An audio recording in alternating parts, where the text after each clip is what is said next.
ಈ ಹಾಗಲಕಾಯಿ ಒಂಥರ ಸ್ಪೆಷಲ್ ತರಕಾರಿ ಅಂತ ನನ್ನ ಭಾವನೆ. ಯಾಕೆ ಗೊತ್ತಾ, ಕೆಲವ್ರಿಗೆ ಹಾಗಲಕಾಯಿ ಅಂದರೆ ತುಂಬಾ ಇಷ್ಟ, ಏನು ಮಾಡಿದರೂ ತಿಂತಾರೆ. ಇನ್ನು ಕೆಲವ್ರಿಗೆ ಹಾಗಲಕಾಯಿ ಇಷ್ಟನೇ ಆಗಲ್ಲ.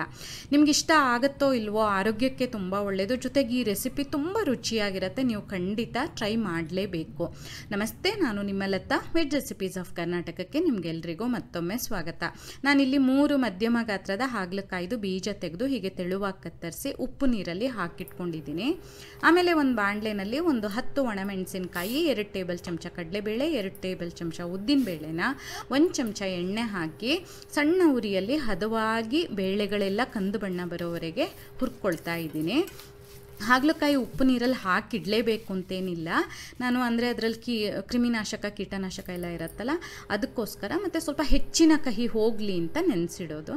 ಇಲ್ಲಿ ಹುರಿದಿರೋ ಪದಾರ್ಥನ ಎತ್ತಿಟ್ಕೊಂಡು ಅದೇ ಬಾಣಲೆನಲ್ಲಿ ಒಂದು 4 ಟೇಬಲ್ ಚಮಚದಷ್ಟು ಎಣ್ಣೆ ಬಿಸಿ ಮಾಡಿ ಸಾಸಿವೆ, ಕಡಲೆಬೇಳೆ, ಉದ್ದಿನಬೇಳೆ ಮತ್ತು ಒಣಮೆಣಸಿನಕಾಯಿಯನ್ನು ಹಾಕಿ ಒಗ್ಗರಣೆ ಮಾಡಿಕೊಳ್ಬೇಕು. ಸಾಸಿವೆ ಚಟಪಟ ಅಂತ ಸಿಡಿದ ಕೂಡಲೇ ಕರಿಬೇವು, ದೊಡ್ಡ ಚಿಟಕಿ ಇಂಗು ಹಾಗೂ ದೊಡ್ಡ ಚಿಟಕಿ ಅರಿಶಿನ ಹಾಕಿ ಇದಕ್ಕೀಗ ಉಪ್ಪು ನೀರಲ್ಲಿ ಹಾಕಿಟ್ಟಿರ್ತೀವಲ್ಲ ಹಾಗಲಕಾಯಿ, ಅದರ ನೀರನ್ನೆಲ್ಲ ಹಿಂಡಿ ತೆಗೆದು ಹಾಕ್ಕೊಳ್ಬೇಕಾಗತ್ತೆ.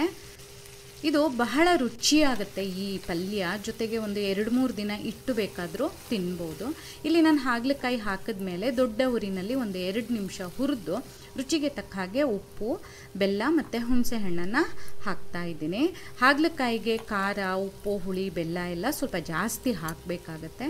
ನಾನು ಇದು ಮನೆಯಲ್ಲೇ ಮಾಡಿರುವಂತಹ ಹುಣಸೆ ಹಣ್ಣಿನ ಪೇಸ್ಟ್ ಹಾಕಿರೋದು, ಹಾಗಾಗಿ ಮೇಲಿಂದ ಅರ್ಧ ಕಪ್ಪಷ್ಟು ನೀರನ್ನು ಸೇರಿಸಿ ಚೆನ್ನಾಗಿ ಒಂದು ಸಲ ಮಚ್ಚಿ ಈಗ ಹಾಗಲಕಾಯಿ ಎಲ್ಲ ಮೆತ್ತಗಾಗೋವರೆಗೆ ಬೇಯಿಸ್ಕೊಳ್ತೀನಿ. ಹಾಗಲಕಾಯಿ ಬೇಯಿಸುವಾಗ ಮುಚ್ಚಳ ಮುಚ್ಚಬಾರ್ದು ಅಂತ ಅಂತಾರೆ, ಮೊದಲಿಂದನೂ ಹಾಗೆ ಹೇಳ್ತಾರೆ. ನಾನು ಹಾಗಾಗಿ ಮುಚ್ಚಿ ಬೇಯಿಸೋದಿಲ್ಲ. ಇಲ್ಲಿ ನೋಡಿ, ಈ ರೀತಿ ಮೆತ್ತಗಾಗಿರಬೇಕು, ಅಲ್ಲಿವರೆಗೆ ಬೇಯಿಸಿ ಈಗಾಗಲೇ ಹುರಿದಿಟ್ಕೊಂಡಿದ್ವಲ್ಲ ಆ ಪದಾರ್ಥಗಳನ್ನು ಮಿಕ್ಸಿ ಜಾರಲ್ಲಿ ತೊಗೊಂಡು ಪುಡಿ ಮಾಡಿ ಅದಕ್ಕೆ ಅರ್ಧ ಕಪ್ಪಷ್ಟು ಹಸಿ ತೆಂಗಿನ ತುರಿಯನ್ನು ಹಾಕಿ ಇನ್ನೊಂದು ಸುತ್ತು ರುಬ್ಕೊಂಡು, ನೀರೇನು ಹಾಕೋದು ಬೇಡ ನೋಡಿ, ಈ ರೀತಿ ಪುಡಿ ಥರ ಮಾಡಿಕೊಂಡು ಇಲ್ಲಿ ಬೇಯ್ತಾ ಇರುತ್ತಲ್ಲ ಹಾಗಲಕಾಯಿ ಅದಕ್ಕೆ ಹಾಕಬೇಕು. ನೀವು ಒಂದು ಗಮನಿಸಿ, ನಾನಿಲ್ಲಿ ನೀರನ್ನು ಸಂಪೂರ್ಣ ಆರಿಸಲಿಲ್ಲ, ಸ್ವಲ್ಪ ನೀರಿದೆ ಅನ್ನುವಾಗಲೇ ಮಾಡಿರುವಂತಹ ಮಸಾಲೆ ಪುಡಿಯನ್ನು ಸೇರಿಸಿ ಚೆನ್ನಾಗಿ ಹೀಗೆ ಮಚ್ಚಿ ಬೇಯಿಸ್ಕೊಳ್ಬೇಕು. ಈ ಹಾಗಲಕಾಯಿ ಪಲ್ಯಕ್ಕೆ ಎಣ್ಣೆ ಎಲ್ಲ ಸ್ವಲ್ಪ ಚೆನ್ನಾಗಿ ಹಾಕಿದ್ರೆ ಚೆನ್ನಾಗಿರುತ್ತೆ. ಈ ರೀತಿ ಚೆನ್ನಾಗಿ ಮಚ್ಚಿ ಸ್ಟವನ್ನು ಆಫ್ ಮಾಡಿ ನೀವು ಚಪಾತಿ, ಅನ್ನ ಯಾವುದ್ರ ಜೊತೆ ಬೇಕಾದರೂ ಬಡಿಸ್ಬೋದು. ಬಹಳ ರುಚಿಯಾಗಿರುತ್ತೆ, ಎಲ್ಲರೂ ತುಂಬ ಇಷ್ಟಪಟ್ಟು ತಿಂತಾರೆ. ನೀವು ಖಂಡಿತ ಟ್ರೈ ಮಾಡಬೇಕು ಆ ಥರದ ರೆಸಿಪಿ. ನಿಮ್ಗೆ ಈ ವಿಡಿಯೋ ಇಷ್ಟ ಆದಲ್ಲಿ ಲೈಕ್ ಮಾಡಿ, ಶೇರ್ ಮಾಡಿ, ಕಮೆಂಟ್ ಮಾಡಿ, ಹಾಗೆ ನಮ್ಮ ಚಾನಲಿಗೆ ಸಬ್ಸ್ಕ್ರೈಬ್ ಮಾಡೋದನ್ನು ಮರಿಬೇಡಿ. ಧನ್ಯವಾದಗಳು.